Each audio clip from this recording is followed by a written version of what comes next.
If you don't put in enough time, then your business is not going to succeed. And if you put in too much time, then you're going to get burned out. If you're going to do well in your life, you got to have some type of impact on others. You know, so many people have heard about short-term rentals, the saturation in the market. But, you know, I find that people who are in competitive markets aren't afraid of the competition. At the end of the day, our business is a guest experience business. And that means that your operations have to be excellent. Just do something, right? Just get started. Nike says it the best, just do it. If you try to plan for the perfect time, it's never gonna come. What advice do you have for people who don't have that mindset, right? It's more of a mental thing. I would definitely say like, welcome to the Rehab with Ehab podcast. I'm your host, Ehab Shoukry, where our goal is to talk about creating financial freedom through real estate so that you can get out of the rat race and live life on your terms. Super excited today to be with my guest, Anuj Dhatta.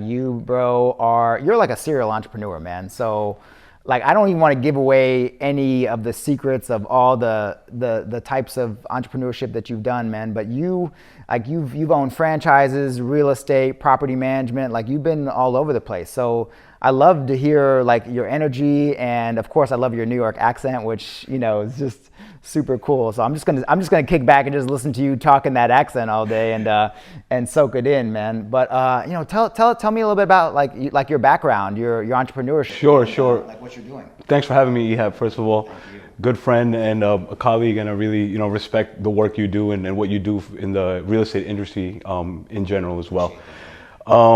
So kind of where I'm coming from is, I've been a serial entrepreneur my whole life. Even from the time that I was very young, I was like just selling things to classmates and things like this. So, but when I really got my career started was out of college. And then at that point I got in the mortgage business, which was like in the early to mid 2000s. At that point, all the mortgage industry was crazy. That's when the lead up to the 2008 financial crisis, where the mortgage rates were negative amortization, loans, and the mortgage rates were interest only people were paying, so there was a lot of kind of tricky loans out there, and that's how that whole bubble came up. So I came up in that industry, learning mortgages, learning personal finance, learning consumer credit, and that really taught me a lot into my really first venture into entrepreneurship as an adult, which was I bought a gas station. So I bought a gas station with a business partner. And then that was in 2007. From that point in time, we went ahead and bought and sold about 20 businesses. Gas stations, Subway franchises, Checkers franchises. Kind of our MO was to go ahead and buy underperforming asset, underperforming business, bring up the revenue of the business, decrease the expenses, increase the profitability, and then sell that business at a profit. So that's a lot of stuff that we did. That was all based in New York. So I lived in New York City up until 2015. And when I made a decision, I had some issues with my business partner out in New York in about 2014, so I made a decision to come out to Houston, kind of start in the real estate game. In the business world, you're fine. You go in there, you lease a place, you lease a retail spot, or you lease a gas station, but you're not building that long-term wealth that real estate creates, like the equity side and the appreciation side that you get on the real estate end. So, I remember being in New York, building a Checkers in this retail, and this thing cost us like $300K to build. And thinking, why am I spending so much money on a property that I'm never gonna own? Like, I'm gonna run my business out of here, but if I gotta get out of here, what do I do? So that thought was like kind of in my head a lot. And that's why, made a decision to move here, left my business partnership in New York, took some time to kind of sell off my assets that I had over there, but came here, kind of just got really involved in real estate, got my real estate license right away. Then went through some life changes actually after I moved here. I kind of went through divorce, and then I started purchasing property like in 2016 over here in Houston. So started with small multifamily, got into some single family stuff, and bought some garden style multifamily mainly around Houston. And then in 2019 opened up my management company, 81 Management, which basically we do short-term rental management, long-term rental management. We also do retail management as well. So that's kind of where we are at the present. That's amazing, man. You hold something near and dear to me, because I came here from New York City as well. Born there, and then moved to Houston because my dad worked for Exxon.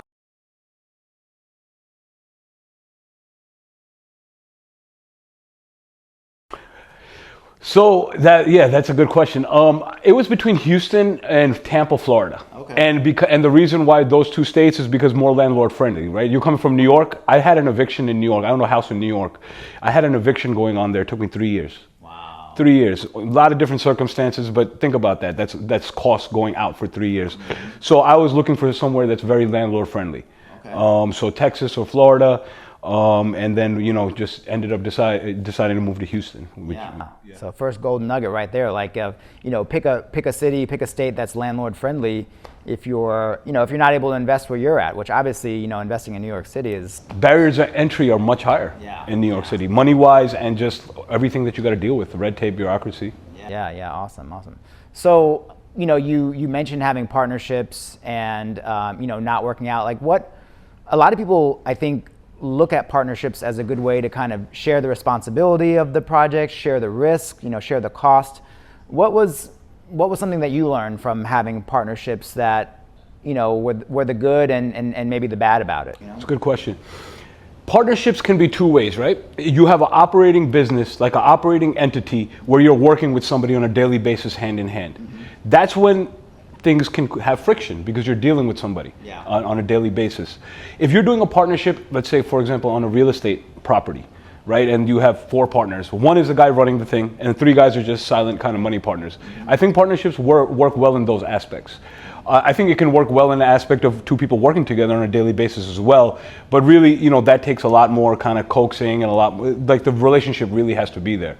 So what I would say is, if you get into a partnership, it's not a bad thing. It's just you got to see what are you comfortable with. Like what I realize about myself is I like calling the shots. I like to be able to do that. I have my people who work with me, who I respect a lot and who give me good feedback and good opinions on different things. But at the end of the day, if you have a 50-50 partner, you're not alone calling the shots. Mm-hmm. You have somebody else to talk to as well. In some cases, that's fine. But in my case, running an operational business, I like to be alone calling the shots. Yeah. One thing, I've always thought about partnership is, both people have to bring something to the table, 100%. And ideally you find somebody that complements, your weaknesses and your strengths. Exactly. And, and you clearly define each other's roles, right? Because I think if you have 2 people working together and you haven't really communicated like who's going to be doing what, it's real, easy to get, start pointing fingers at each other and saying, well, I thought that was going to be your responsibility, my responsibility.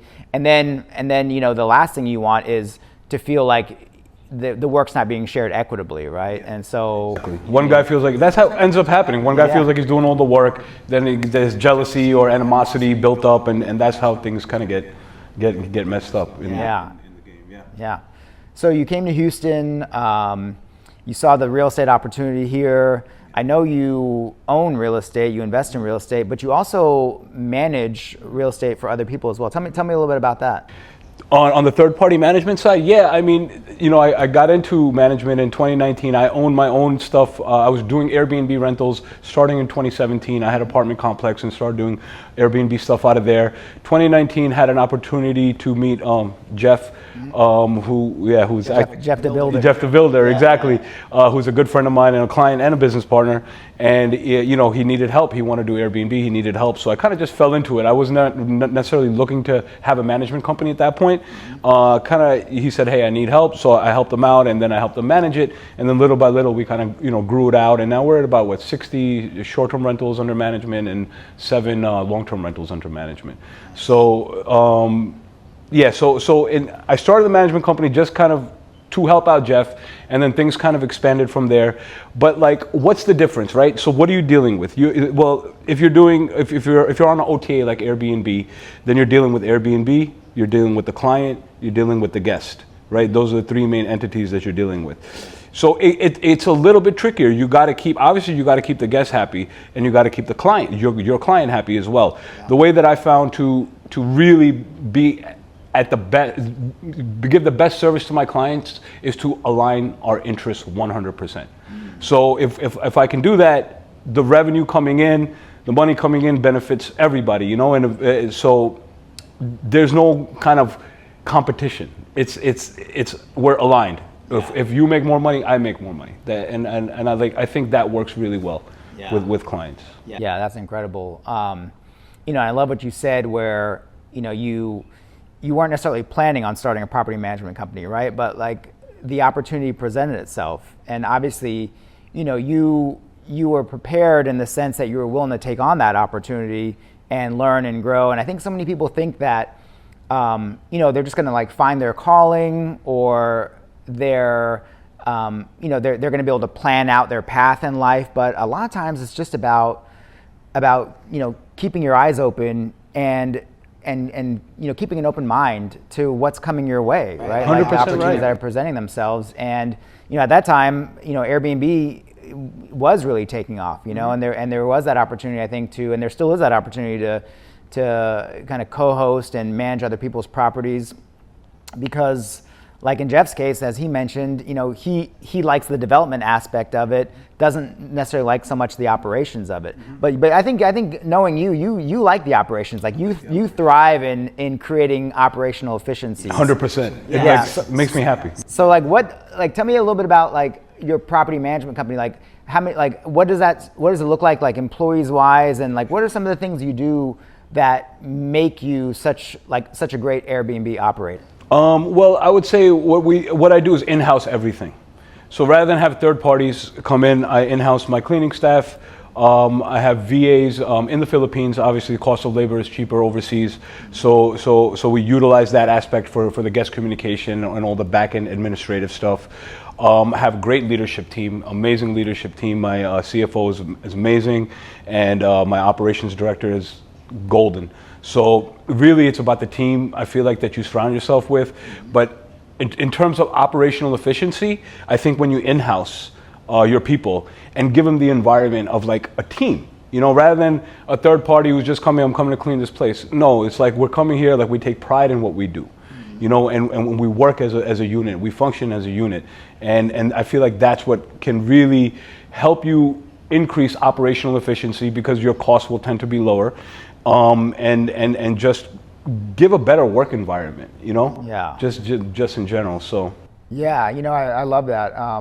What you said, and it makes me think about like the virtual assistants I have. I have one in the Philippines, I have one in Egypt, and one of the things that I probably need to get better at is creating that culture for them, and that work environment that they enjoy working at. It's challenging because they're overseas and they're not face to face with you all the time. But like, what are you doing to create that work environment for them when they're so far away, that makes them want to just keep working for you and really like believing in the mission that you have of creating great experiences for your guests and great experiences for your clients too? That's a very good question. So we do have regular meetings, right? That we discuss the challenges, what's going on. When it's somebody's birthday, we do celebrate that. Awesome. Always kind of take care of somebody on their birthday. I think that's important. We try to celebrate like the little wins, the little 5-star reviews when they really went above and beyond, and they really did something well. Recognize that. And know that, hey, I see you. I see that you're doing that. Sometimes we also incentivize, little bonuses. If you get a bad review removed, right, an unfair review removed, I'll give you a little bonus. Nice. Things like this. So there's a little bit monetary incentives, but I would say aside from because they're pretty small incentives, I would say it's just more of having that culture of progress. Like, hey, we're here to do better. Like, this is the standard that we live by. Like, and that's it. And if you're not with that standard, you're just not gonna last long in this environment. It's just, you're gonna take yourself out. It's not even that anybody's gonna wanna take you out. You're gonna take yourself out, because if you can't come into a level and provide excellence in terms of whether it's customer service or cleaning, we will catch that very quick, and it will not be tolerated within. And I'm not even saying from my standpoint, like I'm going to go and say you're fired. No, not even that. The other people around you won't tolerate it, because it's the team that we built.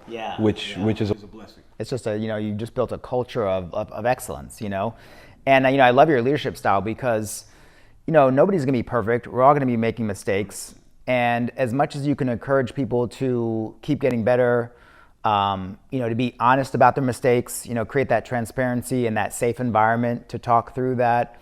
And then, ultimately celebrating the wins, celebrating the progress, right? It doesn't doesn't necessarily have to be, something huge or like a new deal or something. It just needs to be, progress or improvement, and you celebrate that too. So I think that's just so smart. Yeah. So smart there. Yeah. So many people have heard about short-term rentals, Airbnbs, and you hear about kind of the saturation in the market, but I find that people who are in competitive markets that really are looking to thrive and succeed aren't afraid of the competition, and I know with how successful your business is, you're not afraid of the competition, so like what do you do that makes you stand out and your business stand out and your properties stand out? Well, design is a big aspect of property standing out, right? So the product that you're putting on the market is a big aspect of property standing out.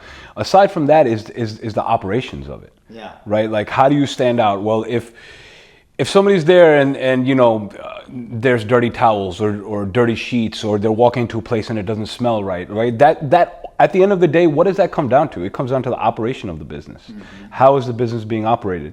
Efficiency is one aspect of it, where if you can keep your costs reduced, but then like, what is the presentation that the guest is seeing? At the end of the day, our business is a guest experience business. That's it.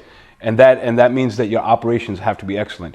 So the way I feel like, if there's demand in a market, there's going to be competition in a market. That means you're in a market that has demand, right? Yeah. So if you can just capture that demand, but you need to, like you said, you need to stand out by operational efficiency, the product that you give, and also revenue management.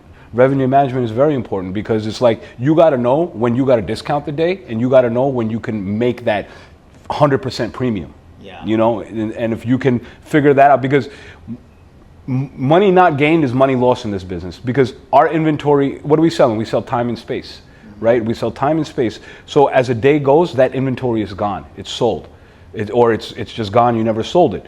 So we want to make sure we're losing money if it's Thanksgiving Eve and you can charge $500, but you're only charging $150 because you made a mistake.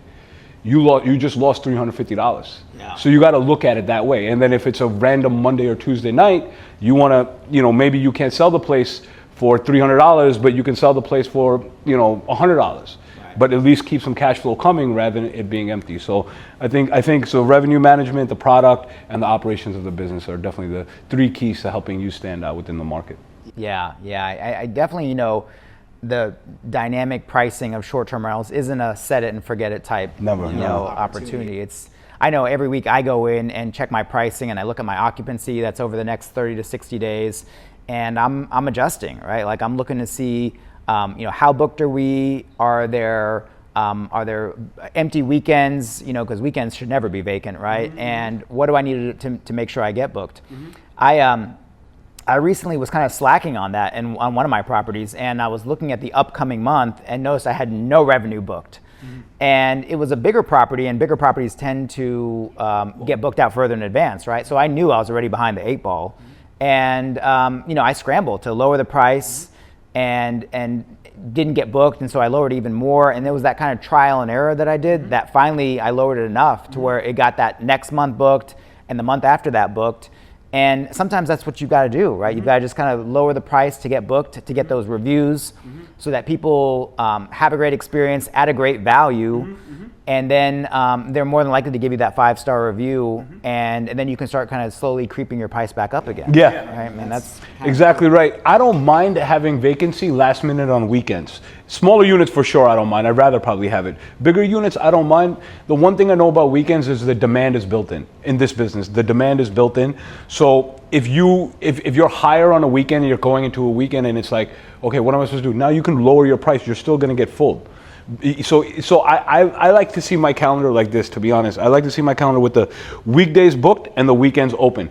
And then the weekend I can just capture, and I mean, I'm talking about within 14 days out. And I can just, play around with the price and capture it, because I know last minute, even if it's not booked, I can drop it enough, tweak it enough that I'll get people in the door. So I don't know, that's just a strategy that I kind of use. Yeah, mm-hmm. That's a great strategy, man.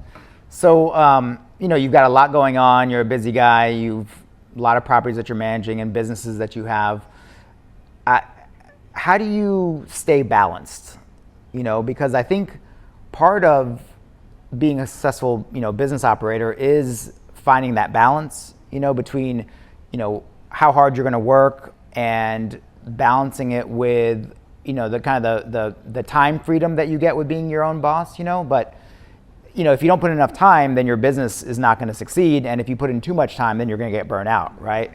I know you kind of have like a spiritual side to you that you fall back on. Like, tell me a little bit about that, because I think that's important in you staying balanced. 100%. Yeah. So I look at, for me, the 4 major pillars of life are relationships, spirituality, business, and health. So if I can focus on those 4 things in a balanced way, I'm living the way that I want to live. Spirituality, I mean, I was not born into, I wasn't born, like, raised in a very spiritual household. They were kind of normal, not like overly spiritual, but I kind of got into it later in life.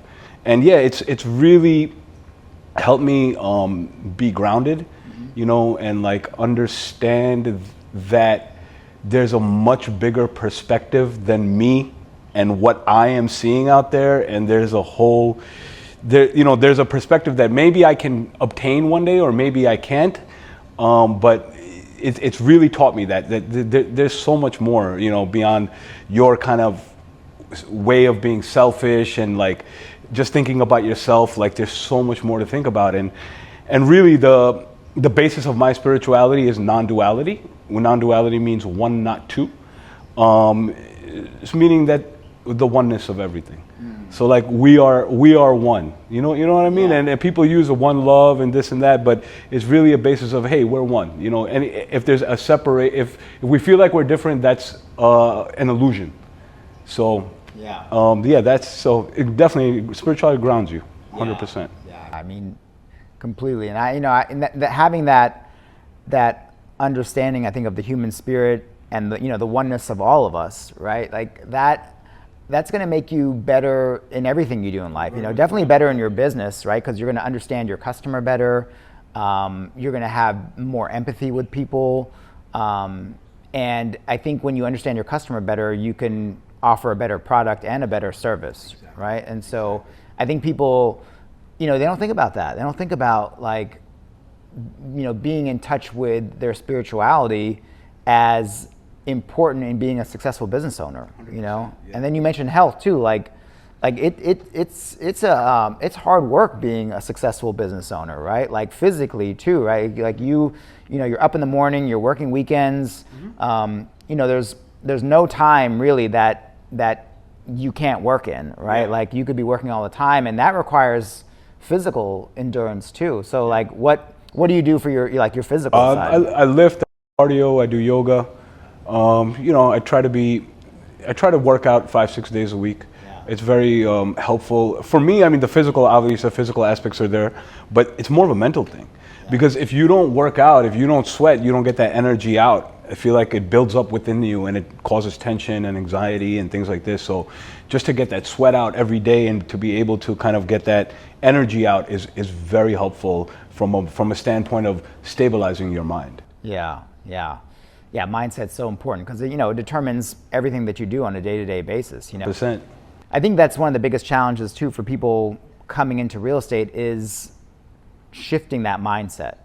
From that 9-to-5 mentality and really that false sense of stability, right? Because we think that a 9-to-5 job is stable, right? But it's not, right? Because at any point you could just be like. The guy's decision, right? The guy above you, that's his decision. Yeah, how did he wake up this morning? Yeah. You know what I mean? Yeah. And I experienced it firsthand when I was laid off from, my Big 4 consulting job, When was that? That was October 2019. Okay. Yeah, but it was such a blessing actually. And that's when you went full-time into entrepreneurship? Yeah, full-time to real estate. Fortunately I had some properties under my belt. Yeah. So, I at least got to experience the success that real estate can provide. But when I got laid off in October 2019, it was amazing for reasons I didn't even understand. One of them being COVID came right after that, right? And then in March of 2020, 3,000 people at my company got laid off, right? So, this was just kind of an early layoff for me that was yet to come for so many other people. And I think about those 3,000 people that didn't have real estate to back them up. Yeah. Right. You were on your exit out, right? You were kind of planning that? Yeah, I definitely was working toward it because I had experienced, the taste that real estate can provide, and, what owning properties and the passive income that comes from that really, really means. And so, I was definitely hooked and bit by the real estate bug before I was laid off. Mm-hmm. But, so glad I had a side hustle, if you will, because, when you do lose your job, and it happens to so many people, and I think we learned a valuable lesson during COVID. The income stops if you don't have a second, side hustle, 100% right? And so that's scary. And that mentality you talk about, like that 9-to-5 mentality, it's a mentality that you need to escape. What I really appreciate about being an entrepreneur is life is seamless. Like you said, you can work on a Sunday morning. I love working on a Sunday morning. Yeah. I love working on a Friday night. Monday afternoon, maybe not necessarily. Maybe I want to go work out on a Monday at 11 a.m. And I can. But your life is seamless. It's not like a 9-to-5 rigid and weekends off, so I'm going to go get drunk on the weekends and go act stupid or whatever and then come back Monday and hate my life. Nah, you can't. It's the rigidity, I don't like it, of the 9-to-5. I like the seamlessness of being an entrepreneur and being able to kind of dictate your schedule. I mean, it's not always like that, but majority of the time, if you've got it planned right, you can do that. Yeah. And I see that idea that you have from, the thoughtfulness you put into this and the philosophy that you put into this, because, at the end of the day, I mean, life is fluid, right? Like all of these constructs, the days of the week, what days we should work, what days we shouldn't work, it's just all made up. Arbitrary. It's all arbitrary, right? And so we choose, we dictate, our life if we've given ourselves that opportunity to do that, right? If we've put ourselves in a position where we can do that, and I think that's more natural, realistically, at the end of the day, right? Yeah, and you gotta be grateful about it. Yeah. Like you gotta be grateful every day that we get the opportunity to kind of control our time. Yeah. So every day. So you have such a great mindset, Anuj. I mean, I know that took time to develop, but like what advice do you have for people who don't have that mindset, right? They're trapped in the 9-to-5. They're trying to figure out what's the first step they need to take, or the next step that they need to take to help grow their mind, because they want to break out of it. They want to live life on their terms, but they just don't know how. Yeah, I mean, it's a good question. I would definitely say like the routine of working out, it helps you with mindset in general. Okay. I would say that, just physical activity. So in general, that has to be a part of your life. I feel like if you're going to have the right mindset about things, as just like a baseline. Yeah. So that's one aspect. The other aspect about business, right? So like, how do you have the mindset to go and kind of come out of that rut of a 9-to-5? If you feel like some people might love their 9-to-5, which is great, but if it's like a rut of a 9-to-5, how do you come out of that? Well, one thing is to read. One thing is to educate yourself. Peter Drucker is a great older author, passed away. Okay. Effective Executive, The Effective Executive. I learned a lot of culture building stuff from that book. You got to read these type of books. And beyond reading, you need to implement within your life. Like, what's the point of reading a book if you don't do anything with it? So at least take a couple of things away from a book that's supposed to help you, and implement and use those things in your life. A lot of people want to wake up the next day and become wealthy and say, okay, or they think it's like a end thing, right? It's just like, okay, one day, in 5 years, I'm gonna be rich or whatever. But it doesn't really work like that. It's just like anything else. It's small habits. It's incremental kind of gains. Every day you wake up, you have your kind of routine. I mean, that's what works for me. Some people maybe don't need a routine, but I wake up, I have my routine, I know exactly what I'm doing. Because if nobody's telling you what your day is looking like, you need to be able to plan that out. Yeah. So if you can understand that. This is a little esoteric. What is pleasurable? What is pleasurable? Is it pleasurable to like sit around and watch TV for 6 hours and eat a bunch of junk food? Yeah.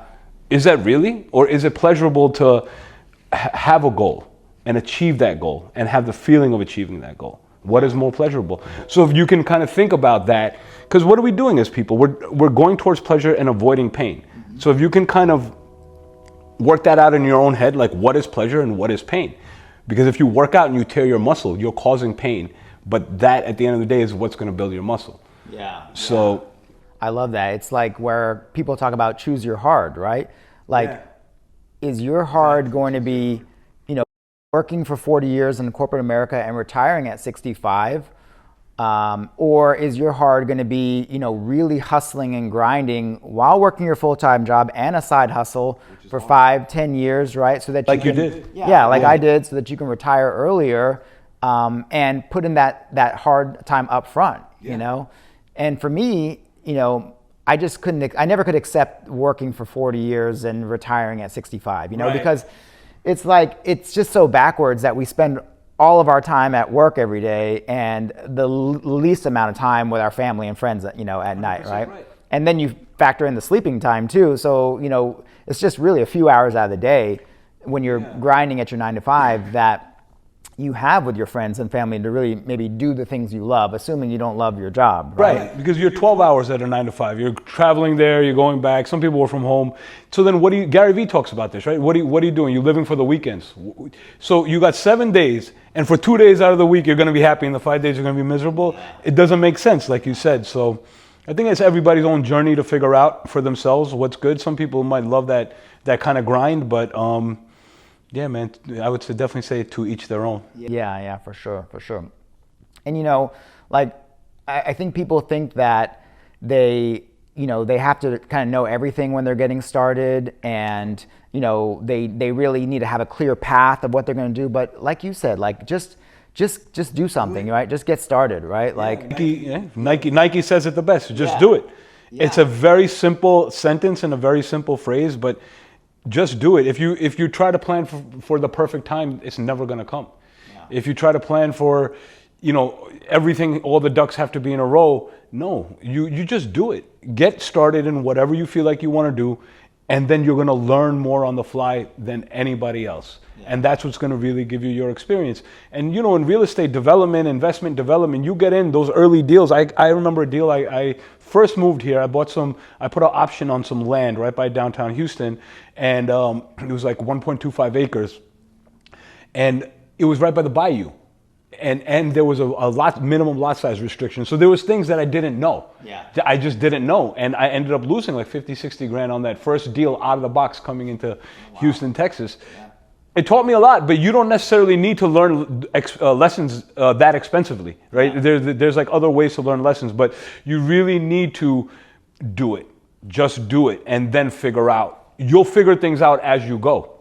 Yeah, no, you're right. And you mentioned the habits too.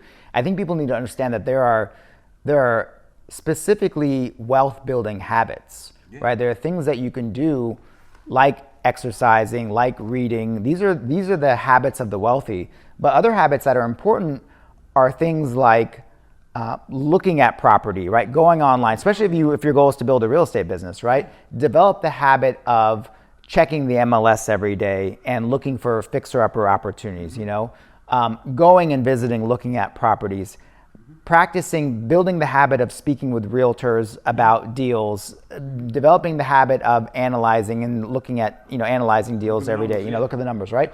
So these habits, which, habits and kind of skills combined are important because these are the ones that build wealth, right? The things that you were mentioning when you talk about, partying, getting drunk, and feeling miserable over the weekend, right? Like that's not a habit that's going to build wealth, right? That's not a success habit. So I think people need to understand the types of habits that do lead to building wealth. Living below your means is another one. Yeah, exactly. That's a big one for building wealth, because a lot of people want to have that instant gratification of kind of, okay, I can afford this $1,000 a month payment on this car, so let me go ahead and get it, even though it's going to drain me every week. And it's that instant gratification of looking cool in a new car, for example. It could be anything, but if you can delay that kind of impulsive behavior within you to go ahead and do this, or that need within you to look cool in front of other people, which we all have in a certain way. If you can kind of get over that and realize, hey, if I can really just run my life the right way and build the assets that I need to build to bring in the income, then I can have all of this stuff whenever, in the future when I want it. Yeah. But the fun part, like I said, what's your pleasure, or like what's pleasurable? Is all the accoutrement really pleasurable? The nice cars, the vacations, the this and that. In a certain level, it is. But really, in the essence, I really believe is following your passion, achieving things, helping people. These are the things that can bring you sustaining real pleasure in life. So, all right. So we got deep in the philosophy there for a little bit, but maybe shift back to the real estate a little bit. How are you feeling about the real estate market right now, by the way? Because, the interest rates are high and people talk about, maybe it's not a good time to invest. I know I have my opinion about that, but I want to hear your opinion about that first. I want to hear yours too. So, I would say that, it's stagnant. It's stagnant, right?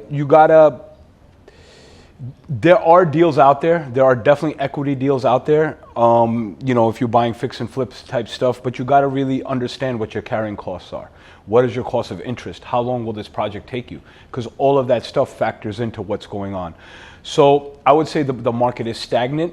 I would say if you're looking for deals, you need at least 30% equity in a deal that you're looking for, just to have that safety, on the backup. I would also say you're looking for buy and hold type stuff.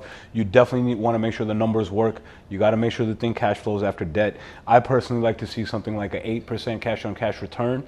After all expenses, loan, everything, 8% is typically a number I like to look for. Those deals are difficult to find right now in this market. They were easier when the rates were 3-4%. They were much easier at that time. So, but you got to be disciplined with your numbers, right? You got to know what the main thing about real estate is. What's your exit? How are you going to get out of this thing? So it's like if you buy the thing and you're like, okay, I got a great deal on it, but then for whatever reason you can't sell it, or you get the cash flow that you need, now you're stuck. Yeah. And people get in that position in real estate. So every real estate has a good reputation of wealth building and financial freedom and all of these different things that go along with it. But there's a dark side where if you can't run your numbers right and you don't know what your rehab costs are, you will lose money and you will be stressed the hell out. Yeah.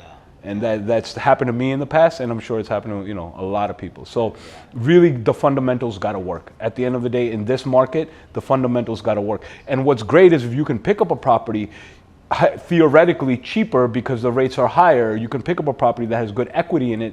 Well, when the market turns, right, and the rates go back down, boom, you could refinance, pull out cash, whatever you need to do at that point. You just need to be able to wait it out, but make sure that your numbers work at those 8, 9, 10% rates. Yeah, absolutely. Yeah, I'm still buying in this market. Yeah, you are, yeah. Yeah, because, I think a lot of people, interest rates go up, like you said, they back away, right? And so when the buyers are backing away, there's less buyers in the market, less competition, better deals to be had, right? And so for me, this is an opportunity to start buying real estate. Exactly. And when the rates do come down, I will refinance and I will have gotten in a good deal, right? So, I love this market actually. I'm really bullish on it. Yeah, you do. Yeah, I'm looking at stuff actively right now as well. Yeah, I love it because exactly like you said, it's a buyer's market. It has flipped. Yeah. So now we can call the shots. We can give offers that maybe a year or two ago people would have been like, kicked you out the door for, but now we can give those type of offers. Yeah. Because hey, my numbers don't work. And I'm very plain. If I'm talking to a prospective seller, like, look, here's my P&L, here's my pro forma P&L. Tell me where my numbers are wrong and explain to me where I can make these numbers work so I can offer you the price that you want. Yeah. Oh yeah, I love that. So you share your numbers with the sellers, completely transparent. So that you guys are both aligned and help them understand, why maybe you need to come down on price a little bit, right? Yeah, exactly, on a real numbers basis, not like because I feel like it or whatever. And obviously comps play into effect as well. You got to know your comps inside out. Yeah. So you run your business efficiently to keep your costs down, to make the deals work a little bit better for you. What about I have a few ways that I like to make extra money with my short-term rentals, because I think that's another opportunity to if you can make a property make more than just off the nightly rate, then that's another way to monetize and make the deal work. Yeah, like PeerSpace. Yeah. So what are you doing? Anything just kind of outside of just the traditional collecting the nightly rate and the cleaning fee to kind of monetize on your properties more? I'm doing peer space as well in certain listings. So peer space is the hourly rental where somebody wants to rent it out for a photo shoot and things like this. Yeah. So I'm doing peer space as well. Other than that, mainly my business, my average stay is 2 to 3 days. Okay. The business is built to be a short-term rental business.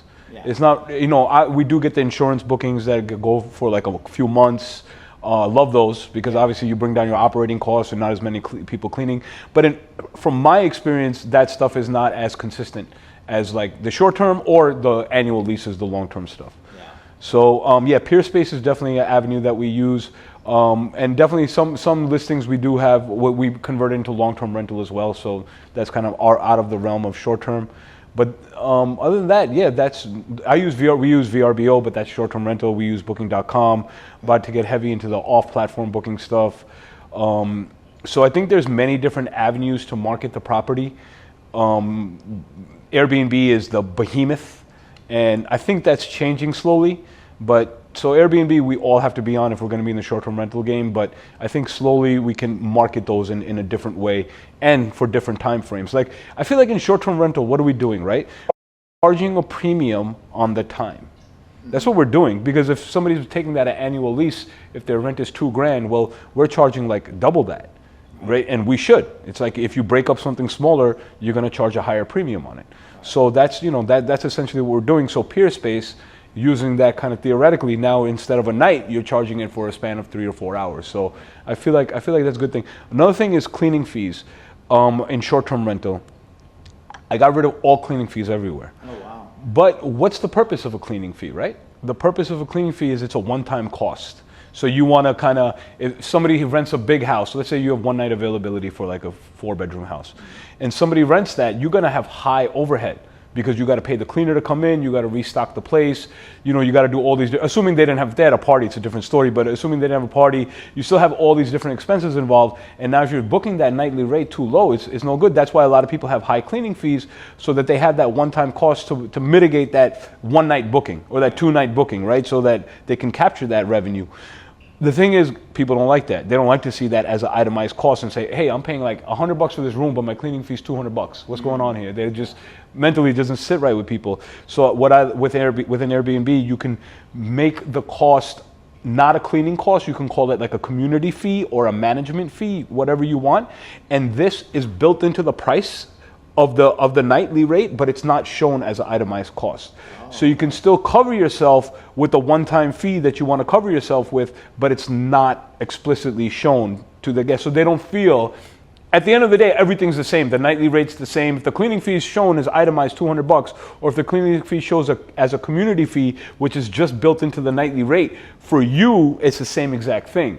But from the guest experience, the drawback is your nightly rate on search will look higher, but at least you're setting the right expectation from the get-go. Yeah. And people are not liking these high cleaning fees. So I got away from kind of showing all the cleaning fees. Yeah, I could see that, because sometimes with my short-term rentals, I'll have people message me and say, hey, can I clean the property myself? And so you're not... Yeah, I get that too, like, nah, the quality is not there. Yeah, but if you hide it in there, and I think in a transparent way still, then I can see that psychologically. People don't want to have to feel like they're paying to have the place cleaned, or clean for the next person. Or a very high fee. Right. And the reason as a host you do it is the one-time cost. Like you want to put that in there so you don't get arbitrage on a nightly rate where you're giving it away way too cheap. You want to have that in there, so at least you want to cover yourself. But people don't like that high, looking at it so high. Exactly. Yeah. So so many people have heard about Airbnb, or they know about real estate investing, but yet so few really break in and are successful in the whole real estate investing world. What advice do you have to people who are thinking about Airbnb or thinking about investing in real estate? Yeah, just what advice do you have for them to encourage them to get started? Going back to what you said, talking to realtors, right? Talking to the people in the business.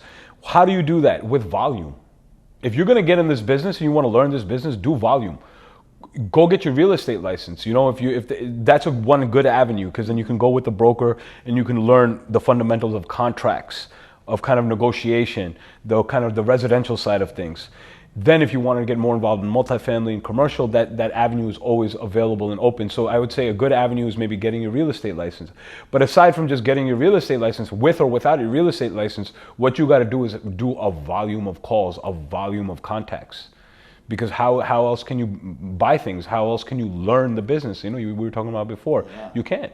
So unless you, in the beginning, if you want to be in the business, volume, right? You just reach out to as many people as you can, go to all the networking events and look at deals. Like, and what I mean when I say volume is look at a volume of deals, call those real estate agents, learn from those phone calls as well. Yeah. And yeah, I mean, nothing's going to beat that, right? Because that's real-time experience, just doing the volume of work. If somebody wants to, I think that's for anything, isn't it? Yeah, it really is. And I think, you know, people lose sight of that with real estate investing as well, is that it takes practice just like anything else. And experience, as you just mentioned, is the best teacher. You know, one thing that I learned as being a kind of a real estate coach is that, you know, people will only learn so much from just reading or YouTube or listening to people talk. And, you know, you can really only expect to learn 30 to 40% of what you need to know from those types of avenues, you know, right? If you're lucky even, right? And yeah, and then the retention, if you factor in retention, then you're not even going to retain that much, right? So the most education you're going to get is going to be from doing, it's from experience, right? And so you just have to get through the hurdle of thinking that you need to know everything, or that you even need to know a lot, right? Like maybe you just need to know enough to get started, right?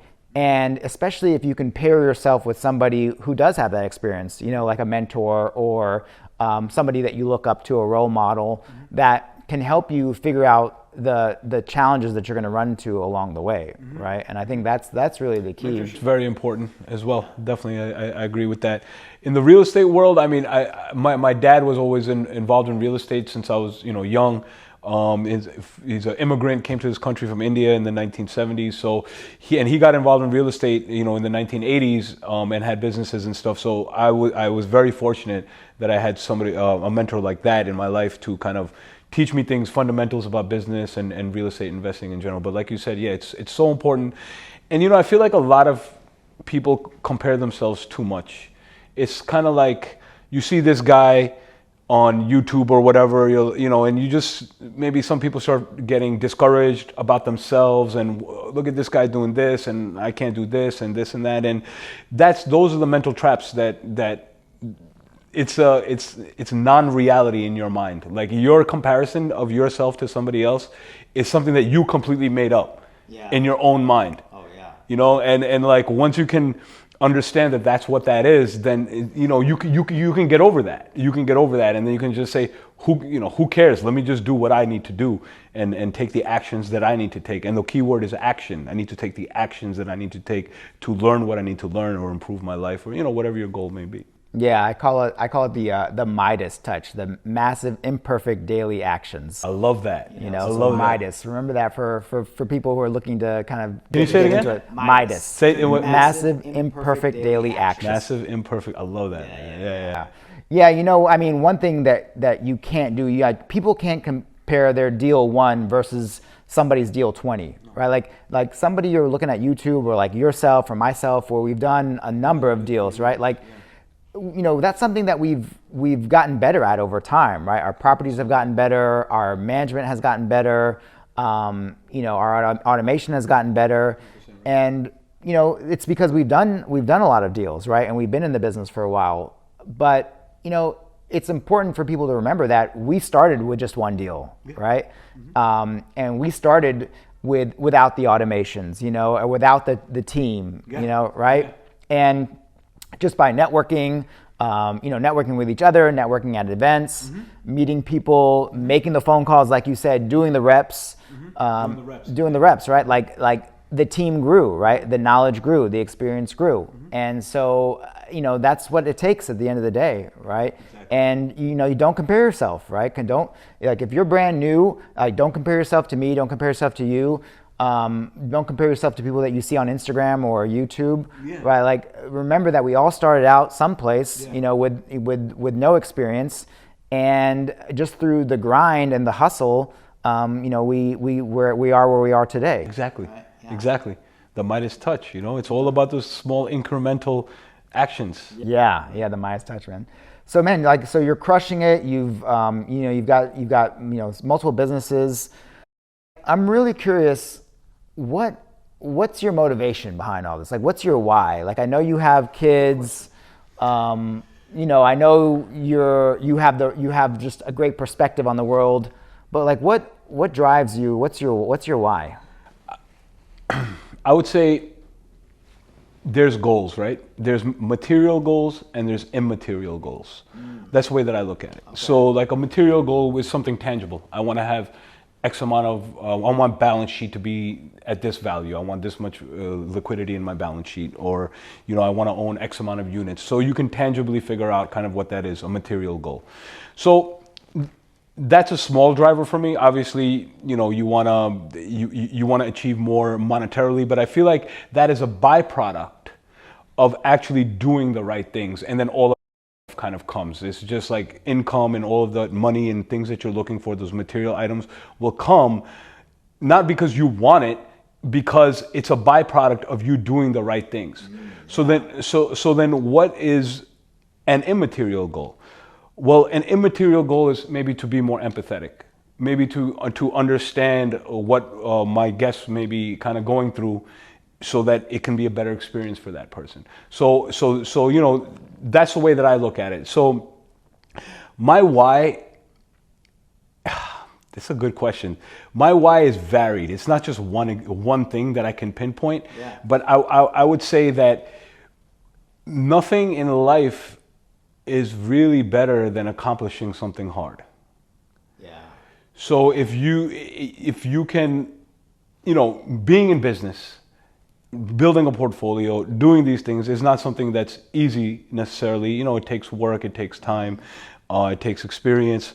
So I would say just doing the hard things and having what that brings, not necessarily even looking at, I want $1 million or something like this, but just doing the actions that may bring upon that, or because you got to have some type of impact. If you're going to do well in your life, you got to have some type of impact on others. Yeah. You have to provide value to the universe. Yeah. If you're going to do something, if you're going to receive any material reward. So definitely I would say immaterial goals drive me in terms of accomplishing them, being just a better human being, improving myself on a daily basis. That's probably what drives me. Man, yeah, I love that, because it's all about figuring out how you can add value and really focusing on yourself, on making yourself better. Exactly. And the byproduct of that is going to be the success, right? Exactly. And with the success is going to come the money and the wealth and the material stuff, if that's something that somebody's looking for as well. Exactly. So that's so great, because I think so many people look for kind of the quick fix or the shiny object, but that's a big issue. Yeah, but it's really about just looking within yourself, and having that self-awareness 100%. Of how you need to become better. And I think that's the reason why so many people don't succeed, because that's a tough conversation to have with yourself, right? Like, what are my weaknesses? What am I not good at? And what am I going to do about fixing that, and solving those problems? And, it's hard to have that conversation. It's a tough conversation, but it's very empowering. Because what happens then, if you can really adopt this mindset, it's like a Stoic philosophy. Control what you can control to a level of excellence. Whatever you cannot control, don't even worry about. So now if you can control your actions and what you're doing on a daily basis, that's much more empowering, because at least it's within you rather than somebody else outside dictating what's going on.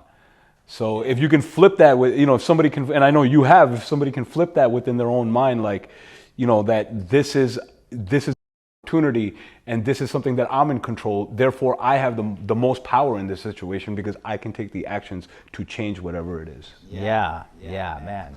Anuj is a spiritual investor, man. That's gonna be my new nickname for you, man. That's so deep, man. I appreciate it, because everything starts with mindset, right? And starts with who you are. And I think people need to understand that the results that they want in life means that they're going to have to become a different person, right? And so it's about reflecting and looking at ourselves as people and growing into the person that is going to be able to receive that wealth, and achieve that wealth. And so having that self-reflection and that awareness is just so key. It's so key, man. Like, we're always evolving, right?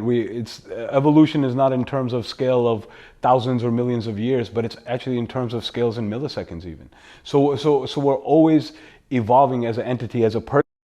Our whole thing is to grow, right? Like, I feel like, isn't that what motivates you, me? Like, expansion, growth. Yeah. That's really what we want to do. That's our innate nature. Yeah. So if we can really capture that, it's very fulfilling. Yeah, man, for sure. Man, Anuj, well, you just dropped some golden bombs on us today, both Airbnb, spirituality, business. Man, I appreciate it, man. Loved having you on the show, and man, can't wait to talk to you some more. No doubt, bro. Always love talking to you. Appreciate it. And I love the New York accent too. Thank you, my man. Thank you. Man.